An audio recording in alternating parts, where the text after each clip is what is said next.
రవ్వ కేక్ ఈ మెజర్మెంట్స్‌తో చేసి చూడండి. పర్ఫెక్ట్‌గా బాగా వస్తుంది. దీనికోసము మిక్సింగ్ బౌల్‌లోకి ఒక కప్పు వరకు బొంబాయి రవ్వని, అలాగే అరకప్పు వరకు పంచదార, అరకప్పు వరకు పాలని వేసుకొని ఒకసారి బాగా కలుపుకొని ఒక 5 నిమిషాల పాటు పక్కకు పెట్టేసుకోవాలి.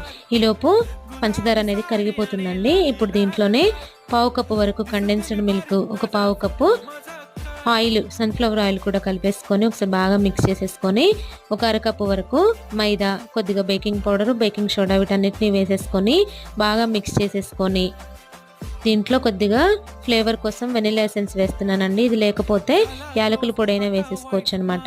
ఇప్పుడు ఈ బ్యాటర్‌ని మనం దేంట్లో అయితే కేక్ తయారు చేసుకుందాం అనుకుంటున్నామో దాంట్లో డస్టింగ్ చేసేసి, బ్యాటర్‌నంతా వేసేసి, పైనుంచి టూటీ ఫ్రూటీ వేసుకొని, ప్రీహీట్ చేసిన బౌల్‌లో స్టాండ్ పెట్టేసుకొని, లో ఫ్లేమ్‌లో ఒక 30-40 నిమిషాల పాటు బేక్ చేసుకుంటే tasty cake ready. Thank you for watching. Video నచ్చితే లైక్ చేయండి. ఎలా ఉందో కామెంట్ చేయండి. సబ్స్క్రైబ్ చేసుకోండి.